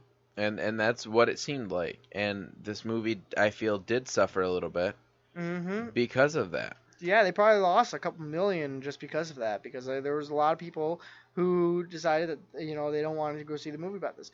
Personally, at first, when I first heard this story, I was a little bit skeptical. I was like, oh, man, and, I wasn't sure if I'm going to And then I knocked some sense into you. And then I was probably still going to go see it, and, for sure, I'm going to go see it, because me and my girlfriend, we both love dogs. And they might actually be getting a new puppy soon, because her mom's, like, really sad. They just had to put down their beagle, like, last month. And it was sad and really hard for them, and it's been about a month and a half now, but they're actually thinking about getting a new dog now. That's cool. Yeah, so we'll see how that goes. But either way, I mean, I'm going to go see this movie. I'm probably going to, I myself, if there's one thing that actually gets me emotional, it's movies and TV shows. I actually might be seeing it on Sunday. Nice. I'm not sure when I'm going to go see it, but I'm going to. Maybe Wednesday. I don't know. We'll see. We'll see how it goes. We'll see when I have money. But either way, though, Dog's Life, it looks like a good movie. Bypassing this whole hoopla of hullabaloo and bad editing and crap, I think it's going to be a good movie. I think so, too. You know what else is going to be a good movie? What? And comes out on Saturday? Or maybe Friday. Comes out on Friday. What movie is it? The Batman Lego movie. Oh, my God. Or the Lego Batman movie. Everybody wants to see this. I'm just like, meh. Why are you meh? Because, I don't know, okay? Like, the Lego movie was good, don't get me wrong. The Lego movie was fantastic. It was a good movie. It was a fantastic movie. It was a good movie. It was a fantastic movie. Anyways. It was phenomenal. I'll probably see Lego Batman, but it looks really funny. It's definitely not my highest anticipated movie of the year. Yeah, all the ones that you're talking about are going to come out later. Yeah. So Lego Batman comes out February 10th of this year. So that's what, like 4 days away? You're right. Also coming out this month, you've got 50 Shades Darker, which also comes out February 10th. I think those movies are a Rings, joke too. which is already out. Jenna That came really out wants February to see 3rd. those. I'm not a huge horror movie fan. I'm not excited about to see it, but I'm probably gonna end up seeing Rings. John Wick, Chapter 2, comes out on February 10th. It looks like it could be a good movie, but I haven't seen the first one. T2 Transponding is February 10th. Man, that's a good day for movies. T2 Transponding, what's that? It is the following of the characters transponding 10 years after the event of the earlier movie, as the paths cross again, this time with pornography. With what? With a pornography businjust. Wait, As the wait, this is backdrop. a sequel to something? Yes. What was the first one? I'm not sure. This is a T2. That makes it sound like just Terminator. This is what Terminator was. What is I'm googling this. Okay, Google that. What's it called? T2 Transponding. I have to look into this. Anyway, so it's going to be a pornography business rather than a heroin drug. It's a drama cocaine. film. Reunites with Spud, Sick Boy, Bagby, and other old friends after returning to the only place they can ever call home. What was the first movie? I don't know. Probably Transponding. T1. Ugh. Anyway, we've also got coming out The Space Between Us, which comes out February 3rd, or it's already out. That's PG-13. You have The Great Wall. That's the one with Matt Damon, right? That is the one with Matt Damon. Yes. I heard that had some racial controversy because he's like, isn't the main character supposed to be like Asian, but then they got Matt Damon who's white? Yes. Yeah, I remember there was some controversy going on about that. That's coming out February 17th. You've got The Comedian with John Burke. Oh, it's not Transponding, it's T2 Trainspotting. Oh, my bad. And the sequel is based on Trainspotting and porno by Irvin Welsh. I have no idea what this is about. Anyway, Robert De Niro plays in The Comedian. That looks really funny. It's Jackie Burke, Robert De Niro, or that's who Robert De Niro plays, is a ragging comic who has passed his prime. What movie is this? The Comedian. Oh, wow, so it's supposed to be what, funny? Yes, that's why it's called The Comedian. And it's got Robert De Niro. Do you want to stop interrupting me so I can finish? Sorry, with go ahead. Synopsis. Go ahead. A once loved TV character in his heyday, he is clinging to any recognition of a former fame in hopes of retrieving a new stagnant career. After being sentenced to community service for hitting an audience member in the head with a microphone, Jackie meets Harmony, Kristen Wiig, a dazzling, defined redhead who turns his life sideways. Interesting. I always liked De Niro. De Niro is great, and especially in his past couple years, he's taken away from less of the dramatic side. Right. He's done a lot of comedies. He's done a lot more comedies lately, and I never would have played him as such a comedic actor. Oh, but he's actually hilarious. Do you remember Meet the Parents? Meet the Parents, he was pretty good in that. Meet the Fockers. You had, what was the one that he just did? Bad Grandpa? No, Dirty Grandpa. Yeah, Dirty Grandpa was an absolutely amazing really movie. That movie was absolutely hilarious. So he was also in The Intern, which was kind of it wasn't really a drama. It was kind of a comedy drama with Anne Hathaway. That was really good. I didn't see that one. So now look out for his new movie, The Comedian. It is already out. It came out February 3rd. I'm gonna have to look into this. Me too. Then the next one is Fist Fight. That came out that's coming out February 17th. What's that one about? I was about to tell you. Oh, okay. The pick is the tone of the 80s cult hit 3 O'Clock High, but a grown-up version. Day plays a mild-mannered English teacher who is putting to the test when a colleague, Ice Cube, who thinks he's trying to get him fired, challenges him to a fist fight after school. Interesting. Yeah, you can never go wrong with Ice Cube No, definitely not. or Ice Tea. Now, are you talking about the drink or the? No, I was talking about the guy. Yeah. So then that's coming out February 17th. And then finally in February you have Rock Dog coming out in February 24th, 2017. Or 2017. Which that looks really good too. That's on my to watch list. Interesting. Mhm. Let's see what else. I just opened up this list too. Yeah, there are some good movies in here. What's this? Hey, have you seen the commercials for that movie, The Space Between Us? I have not. It's about this kid who was born and raised on Mars, and he returns to Earth to find his father, and he ends up falling in love with this girl, and I'm pretty sure this is like it's supposed to be kind of like a drama slash, I guess like sci-fi romance kind of deal. I'm not exactly sure, but it looks interesting. Right. I don't really know how to explain it, but it looks like an interesting movie. What's that Rock Dog about exactly? I think you just explained it, but I was the Rock Dog was the one about it was a dog who wanted to be a rock star, but his dad wanted him to herd sheep or something like that, like he was supposed to.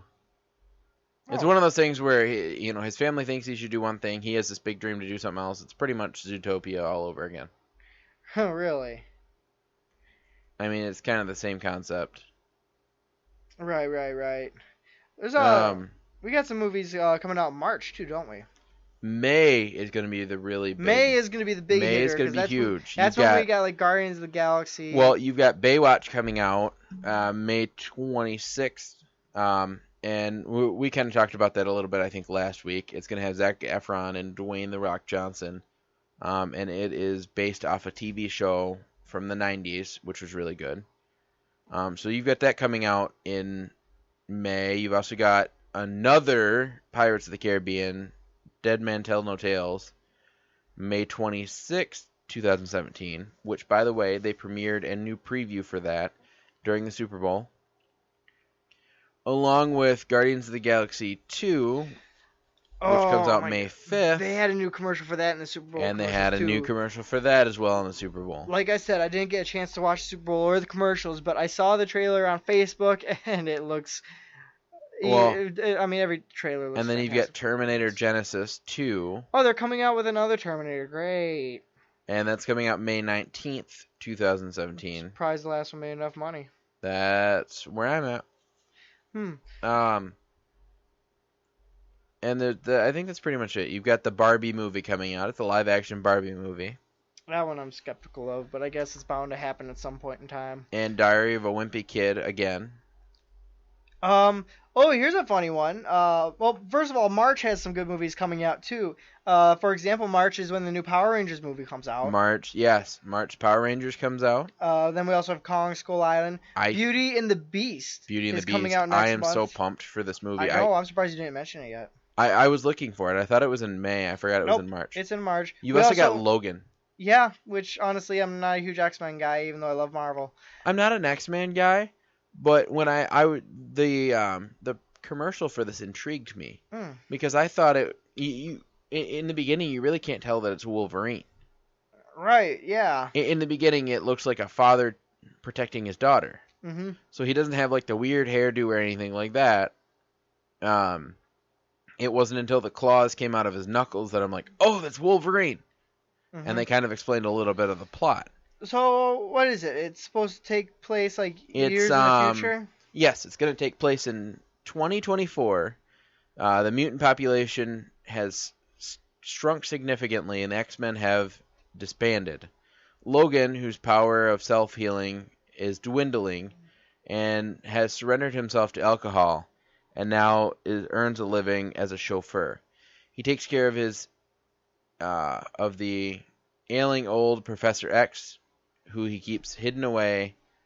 One day, a female stranger asks Logan to drive a girl named Laura to the Canadian border At first, he refuses, but the professor has been waiting a long time for her to appear. Laura possesses an extraordinary fighting prowess, my bad, and is in many ways like Wolverine. She is pursued by sinister figures working in a powerful corporation. This is because of her DNA contains a secret connection that connects her to Logan. So it's pretty much like the X-Men are extinct now. They're all just kind of doing normal jobs. Professor X is getting older. This sounds almost like Incredibles. It's real. It sounds really good. Yeah, it does. I don't know. I'm probably gonna go back at some point. You need to stop being so skeptical about a lot of movies. I'm sorry, okay? I'm a skeptic, okay? Oh my God. What? Okay, do you remember when you were in school, there was a book, and the title was Captain Underpants? Yes, I actually just saw this in the list. There's a Captain Underpants. Movie They're making coming it out. into a movie now. It was a movie about a kid who wore a cape and he wore underpants. It was literally just he was in nothing but underpants and a cape. And he was called Captain Underpants. And there's a movie coming out called The Captain Underpants, the First Epic Movie. Interesting. That I'm skeptical about. Yeah, definitely. So like little stuff like that they just bring back out of nowhere, I'm always skeptical of it. Ghost in a Shell, that's supposed to be an anime adaptation, which usually I'm very skeptical of because it's very rare that an anime turned into a movie turns out well. But at the same time, there's a few cases where it has turned out phenomenal. Well, here's another movie. We were talking about Baywatch, how that used to be a TV show. Mm-hmm. They're coming out with a new movie called Chips. What's this one about? This one is about a present day and we follow a set of California Highway Patrol motorcyclists. Francis Pouch and Poncello and John Baker. So we're following two motorcycle, and that was a TV show. I think that was about in the 80s. 70s or 80s. It was called Chips. It was about two motorcyclists, motorcycle cops, that would patrol the highway. Really? Yes, and now they're making that into a movie. So there's a lot of comebacks, apparently. Yeah, in previous years, we've had a few, come and go, comebacks. I remember they did that Speed Racer comeback, and I heard that didn't do too well. It wasn't a bad movie. I watched it. Was it any good? It wasn't too bad. I heard the one guy who was who played Speed Racer, I heard his career tanked after that. But I know. Yeah, I could see that. Then they're coming out with another Smurfs movie. Yeah, they are coming out. Then there's that movie it's got me interested. It's called Boss Baby. And Ooh, this is a good one. I saw a commercial for this. What, the Boss Baby? Yes. It looks interesting. If I had kids, I would probably for sure be taking them to see it. So we did cover this, I think, last week as well.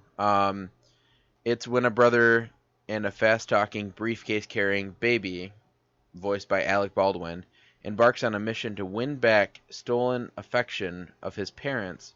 He stumbles upon a secret plot by the CEO of Puppy Co., voiced by Kevin Spacey, that threatens to destroy the balance of love in the world. And this brash baby executive and his new big brother at the center of it all. Now they must come together as true brothers and stop the dastardly scheme. Try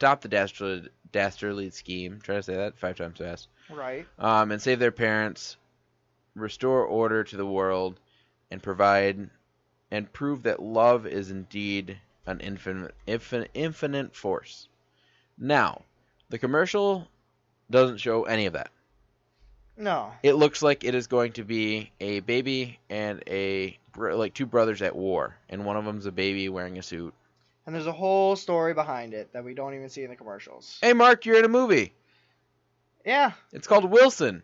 Yeah. It's yeah. It looks The middle-aged Yeah. divorced Wilson lives in Oakland, California, and finds himself lonely, smug, and obsessed with his past. I'm sorry, Mark. it's okay. Okay. I You don't know- know. When I first saw that, my first thought reminded me of that movie Castaway. That was a good movie, though. Believe it or not, I've only seen bits and pieces. Castaway is a good movie, and it's so good because literally Tom Hanks is the only actor Yeah. in almost the entire movie. I know, right? It couldn't have been that expensive to make, except for him. No, but it's very hard because he's acting by himself. Yeah, acting by He yourself. has would be no really one to no one to converse with. Mm-hmm. It's kind of like the movie that came out. I think that one was called Gravity, and it had what is her name? Oh, She played in The Heat, and she played in Blindside. I know who you're talking about. I don't remember her name.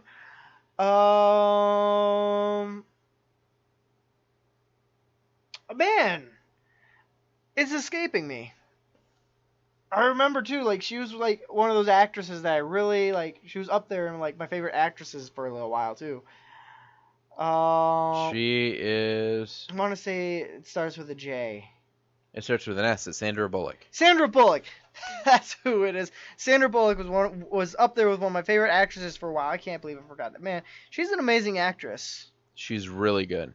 Mm-hmm. She can play a plethora of different roles. I use that word on a podcast once a year. Oh, you're going with that word today. I did. Mm-hmm. We got some good movies coming out in June as well. We have Wonder Woman, which I'm looking really forward to. Not even because of Wonder Woman, but because Chris Pine is in it. And I think Chris Pine is a fantastic actor. He was Captain Kirk in Star Trek. He was playing in that movie This Means War with that other guy who's like a good secret agent guy. Wow, I am blanking on names today. But we also have Transformers Last Night. Oh my God. Beating a dead horse. I know. It will be too soon if I see another Transformers movie. I saw the last one. I don't want to see it, but I kind of might go see it. Just to see it. And then they've got Despicable Me 3. I never saw any of those. They're really good. I never felt the need to. They're really good. I think the Minions were the stars of that movie, weren't they? No, Gru was too. They had a really good cast, and I think that's really what won them over. Another one I'm curious about is World War Z 2. It's like you got a zombie apocalypse movie, and then you're coming out with a sequel to it. You don't see a lot of that. Well, you know what else you see? Well, you know something you do see a lot of? What? Cars. They're coming out with a Cars 3. Better than Planes 3. I gotta say though, even from even from like the 10-second trailer from Beating a dead horse. Yeah, but even from seeing like the 10-second trailer of it, Cars 3 actually does look interesting. No, actually I saw another trailer on it too, and it looks like he wrecks like the king from the first one, and then he tries to go for redemption, and this new guy is like a proto fuel racer or something. I don't know. It looks interesting? ?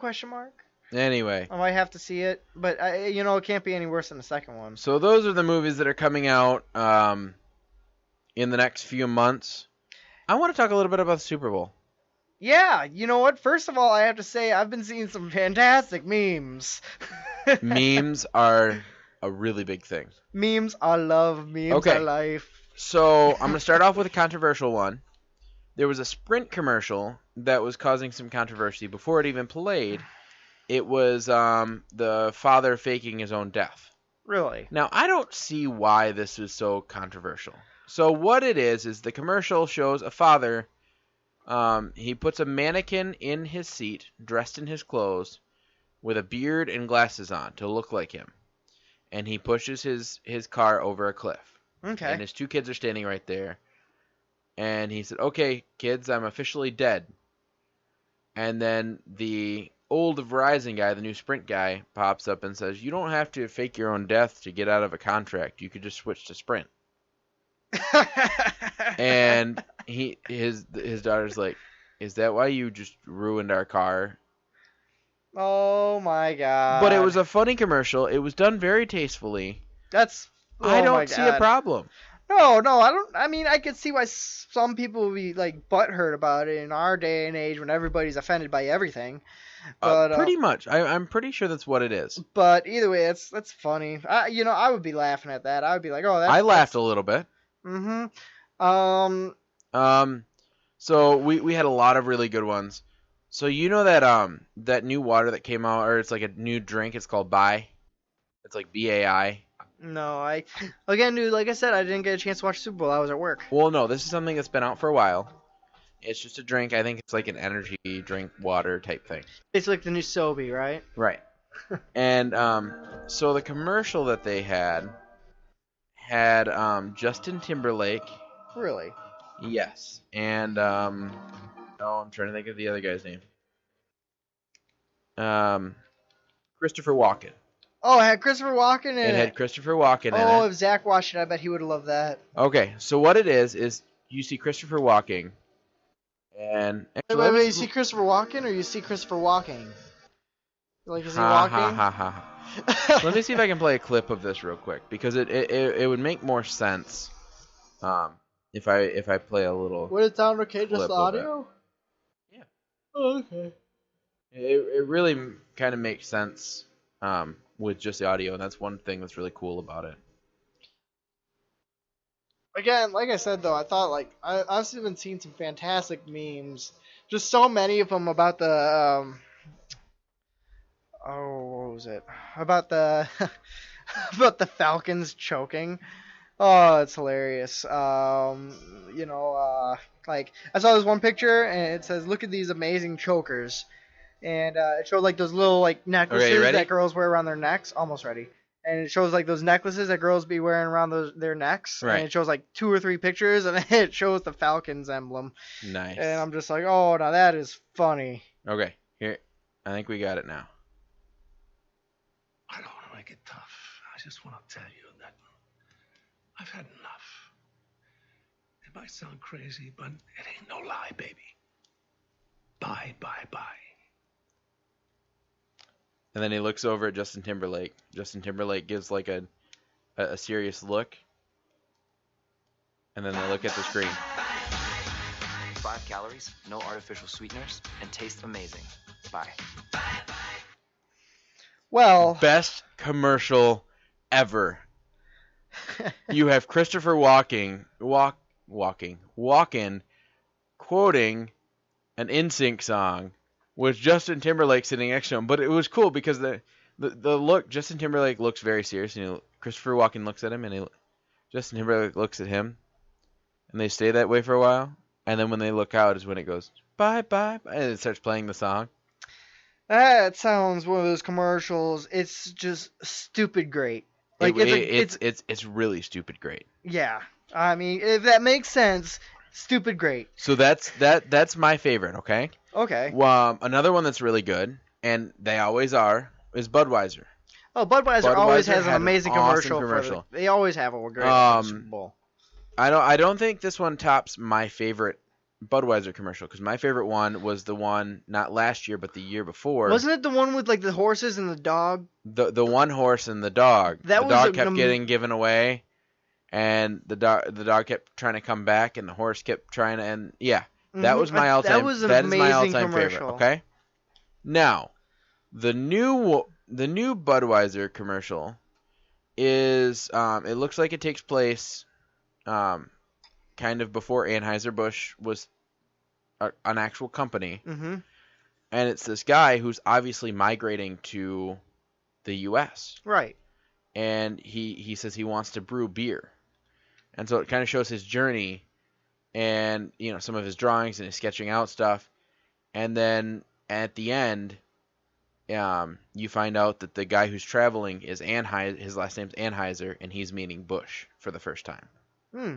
And then it says Anheuser-Busch, whatever. And that's because that's when they first met, because they were partners. That's cool. So that was kind of cool. It was kind of a serious commercial. Now, the Buick one is my favorite. The Buick one, it had like a little Pee Wee League. Yeah. And he said, and the coach was like, or somebody pulled up in a Buick, Mm-hmm. and it was convertible, Right. and one of the fathers sitting in the stands was like, well, if that's a Buick, then my son is Cam Newton, Cam Newton. who's a football player. He was Right. the Carolina Panthers quarterback. Mm-hmm. And so then you watch for a couple seconds the kids playing football, and his son just like morphs into Cam Newton, Oh, that's funny. and he like throws like a rocket at this little kid.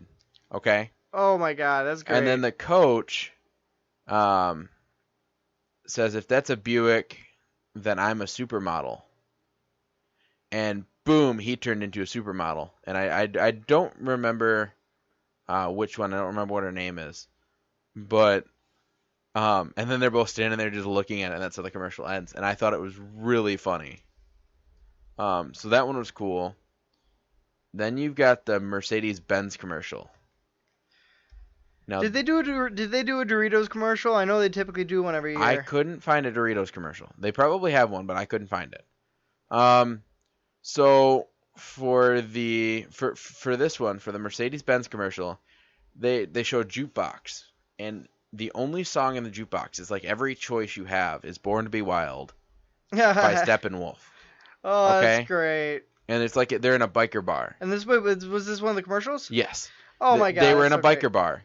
I feel like that song is slowly making a comeback. And so they're in a biker bar, and then you've got somebody that comes in and goes, blocked in. And they're like, blocked in, and all the bikers walk out, and there's a Mercedes-Benz sitting right behind all of their bikes, and their bikes are blocked in. And then this like tough-looking biker walks out and gets into the Mercedes-Benz and drives away. And they're like, he's still really cool. That's great. And he's driving with the driving away on the Mercedes-Benz. So that was funny.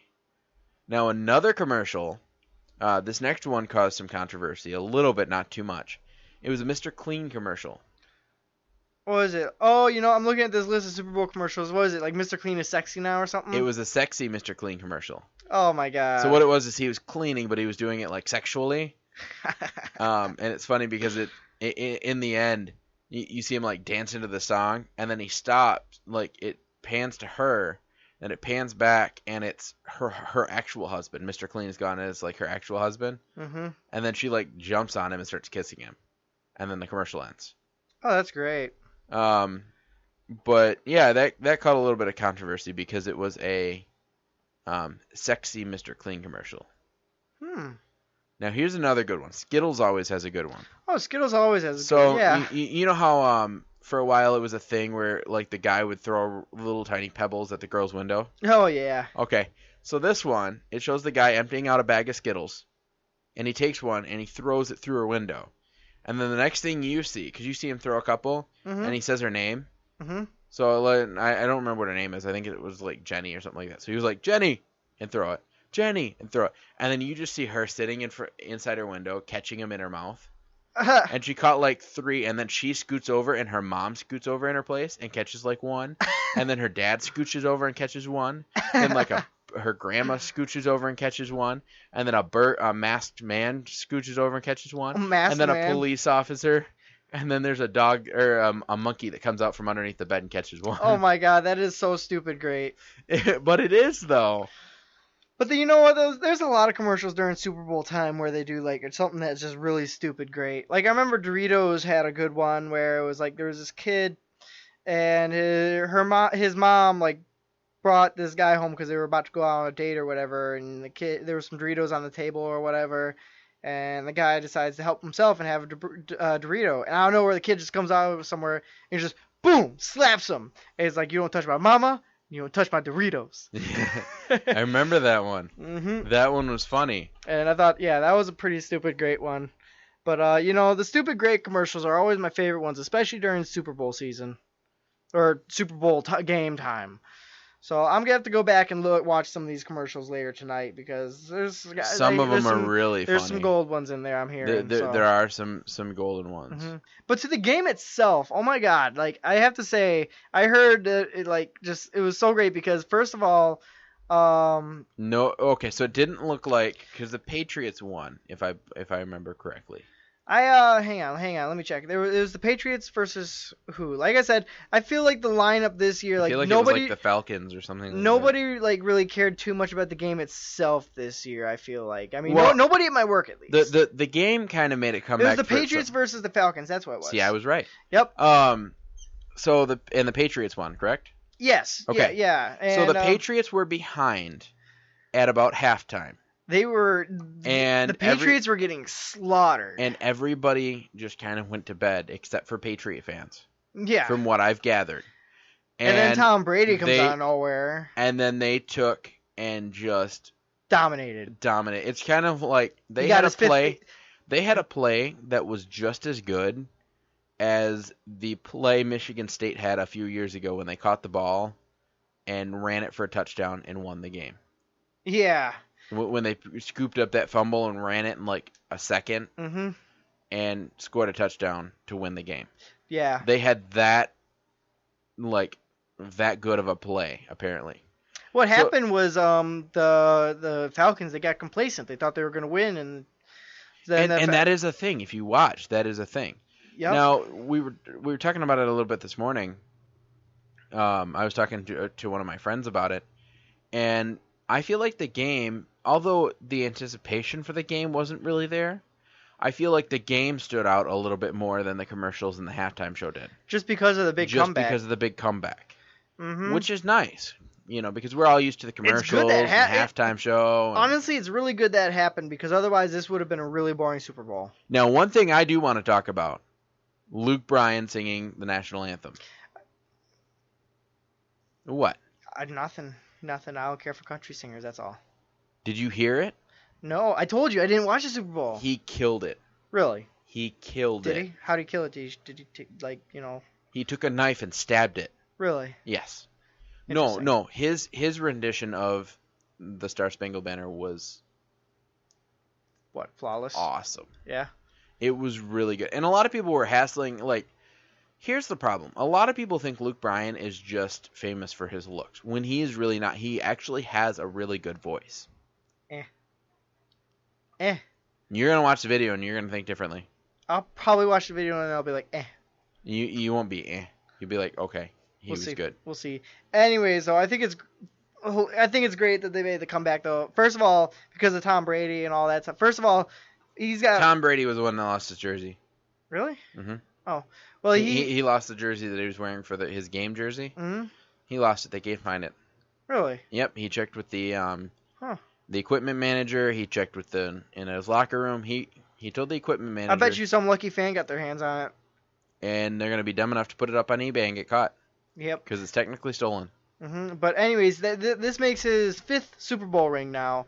I'd say it's about time for him to retire because I think as far as NFL player goes, he's actually getting up there in age, isn't he? I think so too. So I think probably Tom Brady's probably gonna retire now. If I were going to make a prediction. But either way, man, one hell of a comeback. I think I'm gonna make a prediction. You ready? I think we're out of content. I think we are. And I think we're out of time. I think we are out of time. But anyways, still, I heard it's an amazing comeback. I'm going to be looking forward to all these memes for the next week or so. The memes. And you know what? It's going to be a pleasant break from all this political bullcrap. Yes. So I'm going to be thankful for that. And with that, I've said my piece. Have you? I've said my piece. You said your peas? My you my peas. Did you say your corns too? Yeah, I said my corns too. Oh, okay. And my carrots. And your carrots? Yeah, my carrots. What about broccoli? Oh, screw broccoli. Broccoli's good. Okay, so we've only got a couple minutes left. I'm going to end the show like I usually do. If you liked something we talked about, if you didn't like something we talked about, if you want to contribute to our conversation, let us know. We're on Facebook. I'm on Facebook, and the show's on Facebook, along with Mark over there. I am on Twitter. The show is not. I'm on Instagram. I got Snapchat. We're on Spreaker. That is our main source of where we broadcast through. So please go there and give us a few likes, comments a little bit. You can always shoot me a personal message if you don't want to do it publicly. You can comment on the Topic Talks Facebook page, my Facebook page, Mark, any of the things I just mentioned. Get the conversation going. Yeah, even if it's something like, we're talking too much about something and you think we should be focusing more on something else, let us know. This is a show. It is for you. We do it to have fun, but we try to make it content you want to hear. Yes. So that's our main goal. That's our P's. And our Q's. And our Q's. Which we're minding very well. And so I think that's pretty much it. I think that's it. That's all I've got. Mm-hmm. So like I said, comment, like us on Facebook, Twitter, and definitely like us on Spreaker. You can listen to us every Monday night at 6 live if you would like to. It also posts online probably about 10 minutes after, and it is permanently there. Like Mark said, he's been listening to it all week. Oh, yeah, it's been great. I'm already up to like episode 20 and something. if you really want to, you can skip the first, 20 episodes. So, yeah, I'd say right around episode 20 is when it started getting really, really good. So, like, I'm really synced into it. Like, as soon as I hit 20, I probably skipped, like, an episode or two, like, every now and then. I probably listened to, like, every other episode up until 20, and then I started listening heavily. If you jump on at 20, that's where it gets good. Anyway, so I think that's pretty much it for me. I'm Eric Klingsmith. And I'm Mark Wilson. Signing off.